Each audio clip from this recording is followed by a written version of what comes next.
ስሙ ከፍ ያለ በሰማይ ካሉት የተከበረ የተከበረ በሰማያት ላይ አንድ ስም አለ ስሙን ሊያከብር ጰራቅሊጦስ በሰማይ መጥቷል መንፈስ ቅዱስ ልኮ ከፍ ያለ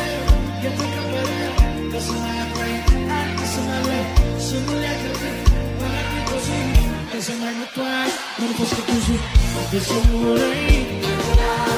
ክብር አለ